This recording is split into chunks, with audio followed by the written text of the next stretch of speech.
Hello friends, welcome to ThinkerViews podcasts, where we share our book reviews with you. Childhood and growing up years are an amazing part of the life. While growing up, we live in the world of fantasy, and in addition to mythological and inspirational tales, we often love to explore the adventures. The popularity of Sherlock Holmes, Byomkesh Bakshi, Feluda, The Famous Five, and even today's Harry Potter, Narnia, and other such book series are proof of that. Now, Ravi Subramanian is a popular author whose books mainly belong to banking thriller arena. But now he has started a book series for children and young adults featuring the SMS Detective Agency, and the first book in the series is called The Mystery of the School on Fire. We have read and reviewed Ravi Subramanian's work at ThinkerViews blog before, and so we gave this new series a try. And today we're sharing our reviews on this book with you. So let's take a look at this book cover. Designed along the lines of a toy store or a video image of a school located in the hilly terrain, the cover page is an attractive and eye-catching vista of bright colors and illustrations. There is even a toy train, and although it looks a bit old-world, it will catch the attention of young readers. So, an appealing cover page for the target readers. So, what's the story then? Aditya and Akriti are twins living in a hill town named Solan. They study at the oldest and most reputed school there. Their dad is a banker, and they live jointly with their grandparents. Kabir is their best friend, and although they have different likes and dislikes and views for the school subjects, their bond of friendship is very strong. They love their school and are disturbed to know that there is a new school in the town and it is getting more popular amongst the kids and their parents due to various reasons. Also, the annual inspection of their school is approaching and the kids are keen to see their school getting the first rank. However, it seems very challenging in the current situation. If that is not all, the chemistry lab at their school caught fire, and now the school management have very little time to renovate the same. Somehow they get it almost done by the time Inspector Gomez visits the school for the annual inspection. But the question is still how the school lab caught fire. Is there a person, a team, or the management of the new school behind it? Is it possible that to get the first rank and eventually getting more popularity in the students, a school can go ahead at the level of sabotaging the inspection of the competitor? Will the day of inspection be a relief for Aditya and Akriti's school, or the challenging time is not over yet? Well, you need to read the book to get the answers. And so what did we think about the story then? The good thing about the book is that the protagonists are just regular kids. Of course, they are intelligent, brave, and inquisitive, but they are not perfect, and that makes them realistic and adorable. Readers, especially kids and young adults, will find it easy to connect with them, and that is, according to me, is the biggest USP for the book. The day-to-day conversation amongst the family of Adi and Akri, or Aditya and Akriti, is really worth reading. I like the way the primary characters are explored. In that sense, all Aditya, Akriti, and Kabir are given due weightage. What I like even more is the way other characters are also paid attention.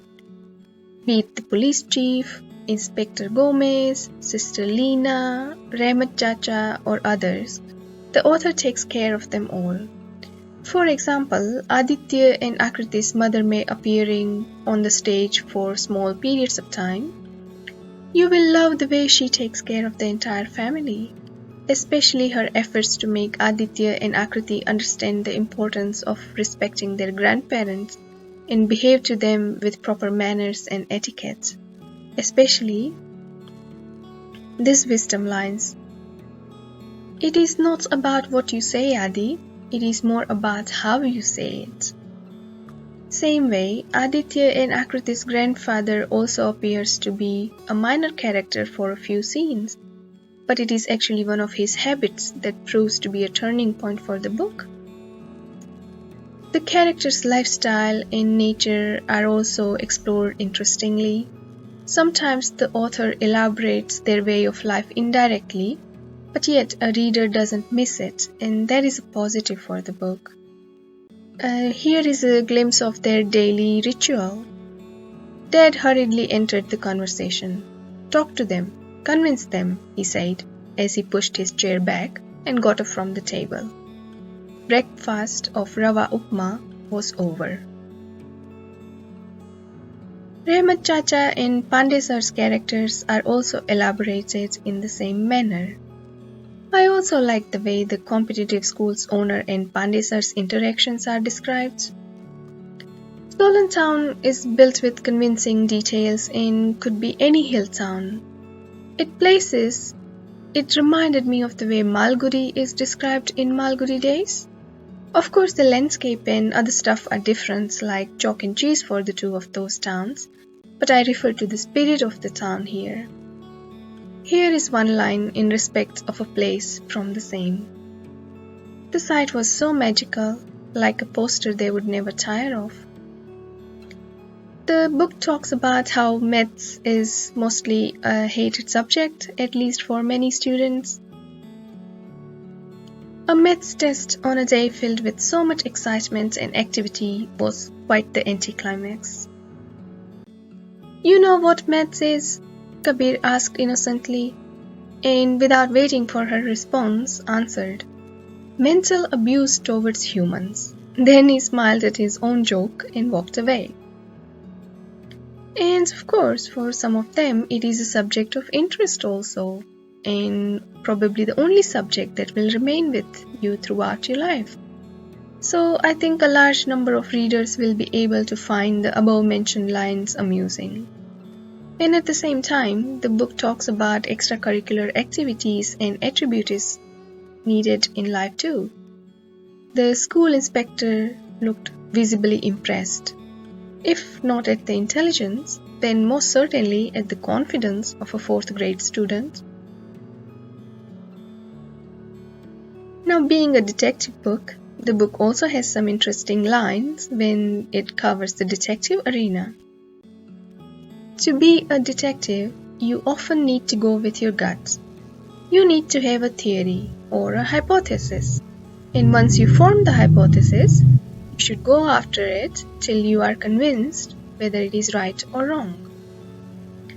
As detectives, we should not malign someone unless we have a reason to suspect them.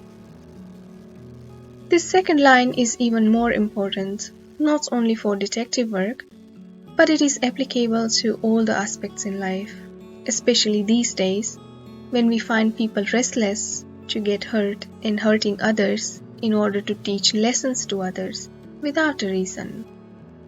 If we cannot appreciate others' work, we shouldn't, without reason, also need to malign them. We need these values to be implanted in kids at very early age. The book also has light-hearted conversations amongst the youngsters, like Kabir looked at him, eyes round with excitement and eyebrows raised. Aditya took that as an affirmative. "Why do you always mother everyone?" he asked, rolling his eyes so hard that Kabir thought that he would have seen his own brain. The author is good at building scenes and exploring the actions of the characters. Here is one such small yet detailed scene. As Sister Lena tried to regain her balance, she grabbed the nearest person for support, which unfortunately turned out to be Inspector Gomez. We are not going to keep repeating a lot of scenes and information about some of the characters intentionally to avoid spoilers, but what we have shared so far must give you a fair idea about the content and quality of the book. Yes, another positive aspect of the book that's worth mentioning is the illustrations by Aisha Sadr and Ishan Dasgupta. They are simple yet interesting and adds the fragrance of energy and positive childhood vibes we used to enjoy when reading comic books. So, in summary, if you are looking for a young adult's adventure exploring school days, this book is a worthy choice. Have you already read the book? Do you like any other children's book that you think we should be reading and reviewing here?